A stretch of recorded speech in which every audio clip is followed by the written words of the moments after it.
Hi friends, இன்றைக்கி நம்ம பார்க்க போகிறது Iyengar bakery style சூஜி tea time cake. So இந்த கேக்கை நீங்கள் ஒரு தடவை சாப்பிட்டிங்கன்னா திரும்ப திரும்ப சாப்பிடணுன்ற தோன்ற அளவுக்கு ரொம்ப டேஸ்ட்டாக இருக்கும். ஸோ கண்டிப்பாக நீங்கள் ஒரு தடவை ட்ரை பண்ணி பாருங்கள். இதில் பார்த்தீங்கனாலே தெரியும் எவ்வளோ சாஃப்டாக வந்திருக்குன்னு. ஸோ இது வெறும் ரவையில் மட்டும் பண்ணுறதுனால இது கண்டிப்பாக ஒரு ஹெல்த்தியர் வெர்ஷனும் கூட. ஸோ இது கூடவே இன்றைக்கி ஆயில் ஃப்ரீயாகவும் சுகர் ஃப்ரீயாகவும் எப்படி பண்ணலாம் அப்படிங்கிறதுக்கும் இந்த வீடியோவில் நான் டிப்ஸ் கொடுத்துருக்குறேன். வீடியோவை கடைசி வரைக்கும் ஸ்கிப் பண்ணாமல் பாருங்கள்.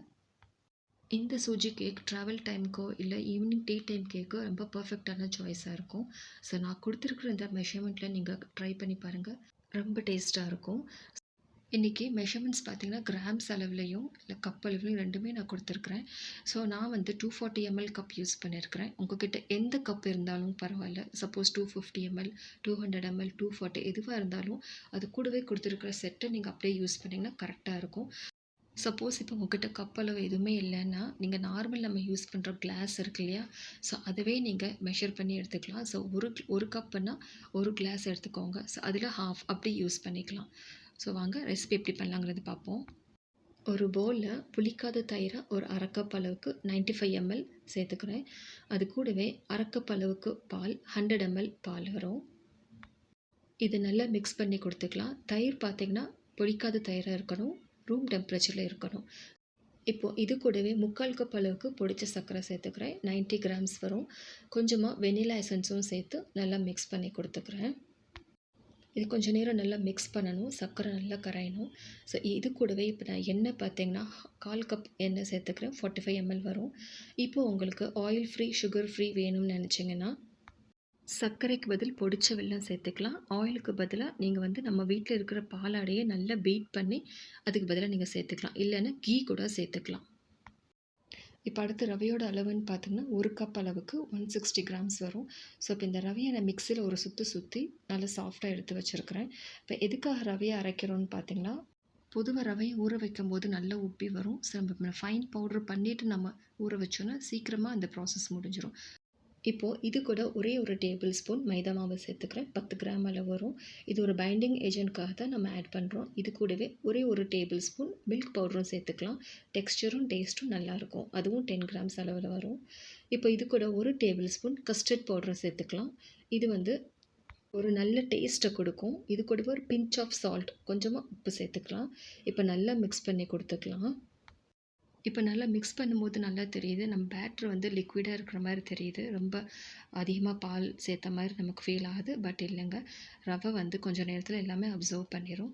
ஸோ இப்போ ரவை சேர்த்ததுனால கண்டிப்பாக அது ஒரு ரெஸ்டிங் டைம் அட்லீஸ்ட் 1 hour நம்ம கொடுத்து தான் ஆகணும். டைம் இருந்தால் 2 hours கூட நீங்கள் ரெஸ்டிங் டைம் கொடுத்துக்கலாம்.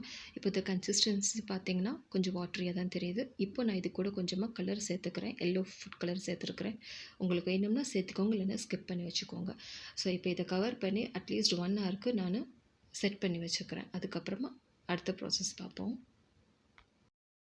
ஸோ இந்த ரெசிபிக்கு நான் 7/3 inch பேக்கிங் டின் தான் எடுத்துருக்கிறேன். இதை நல்லா ஆயில் கொடுத்து நல்லா க்ரீஸ் பண்ணி கொடுத்துக்கலாம். சைட்ஸ் எல்லாம் கலர் சேஞ்ச் ஆகாமல் இருக்கிறதுக்காக நான் ஃபுல்லுமே கவர் பண்ணி கொடுத்துருக்குறேன். ஸோ இது மாதிரி செட் பண்ணி நம்ம தனியாக வச்சுக்கலாம். இப்போ 1 hour ஆனதுக்கப்புறம் பார்த்திங்கன்னா நம்ம பேட்டர் ரொம்ப திக்காக இருக்குது. பார்த்திங்கனாலே நல்லா தெரியும் எந்த அளவுக்கு வாட்டரியாக இருந்துச்சோ. இப்போ நல்லா இந்த ரவை வந்து நல்லா வாட்டரெல்லாம் உறிஞ்சிருச்சு.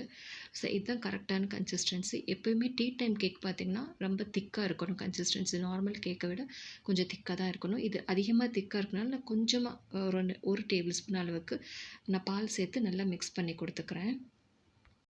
இப்போ ஒருத்தர் நல்லா மிக்ஸ் பண்ணி கொடுத்ததுக்கப்புறம் பேக்கிங் பவுடர் 3/4 டீஸ்பூன் சேர்த்துக்கலாம். கூடவே பேக்கிங் சோடா 1/4 டீஸ்பூன் அளவுக்கு நான் சேர்த்துக்கிறேன்.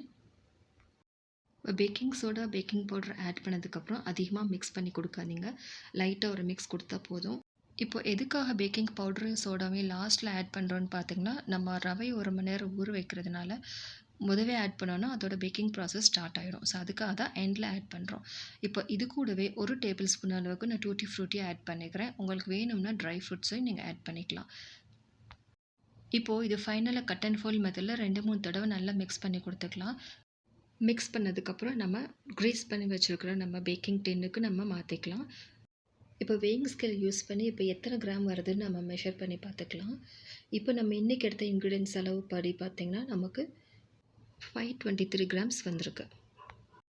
இப்போது நம்ம டின்னை நல்லா டேப் பண்ணிக்கலாம். 2, 3 தடவ நல்லா டேப் பண்ணா தான் ஏர் பபிள்ஸ் ரிலீஸ் ஆகும். ஸோ டேப் பண்ணதுக்கப்புறம் நான் மேல கொஞ்சமா டூட்டி ஃப்ரூட்டிய வச்சு டெக்கரேட் பண்ணிக்கிறேன். ஒன்ஸ் நீங்க டெக்கரேட் பண்ணதுக்கப்புறம் நீங்க டேப் பண்ணாதீங்க.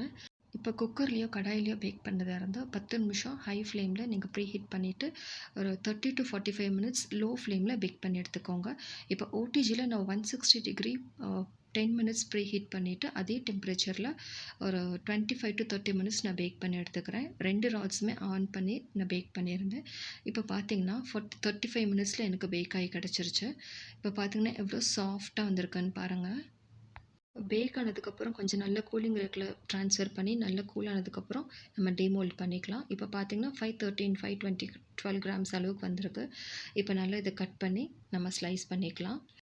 ஸோ ஃப்ரெண்ட்ஸ், இதோட செல்ஃப் லைஃப்னு பார்த்தீங்கன்னா 2, 3 டேஸ் வரைக்கும் ரூம் டெம்பரேச்சரில் வச்சுக்கலாம். அதுக்கு மேலே போனால் நீங்கள் ஃப்ரிட்ஜில் வச்சு நீங்கள் கன்சியூம் பண்ணிக்கலாம். ஸோ இதனால் பால், தயிர் சேர்த்துறதுனால ஸோ இது கொஞ்சம் சீக்கிரமே கன்சியூம் பண்ணிடுங்க. ஸோ கட் பண்ணும்போதே பார்த்தீங்கன்னா எவ்வளோ சாஃப்டாக வந்திருக்குன்னு உங்களுக்கே தெரியும்.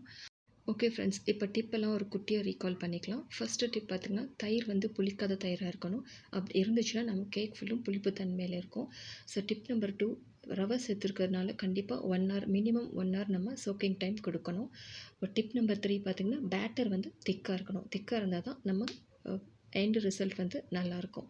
ஸோ ஃப்ரெண்ட்ஸ், இந்த ரெசிபி உங்களுக்கு பிடிச்சிருக்குன்னு நான் நம்புகிறேன். கண்டிப்பாக நீங்கள் ட்ரை பண்ணி பாருங்கள். அதே இன்க்ரீடியன்ஸ் நான் கொடுத்து அதே அளவு ட்ரை பண்ணி பார்த்தீங்கன்னா கண்டிப்பாக சக்ஸஸ்ஃபுல்லாக இருக்கும். ஏன்னா இது tried and tested recipe. So friends, கண்டிப்பாக ட்ரை பண்ணி பாருங்கள். லைக், ஷேர், சப்ஸ்கிரைப் பண்ணி வச்சுக்கோங்க ஃப்ரெண்ட்ஸ்.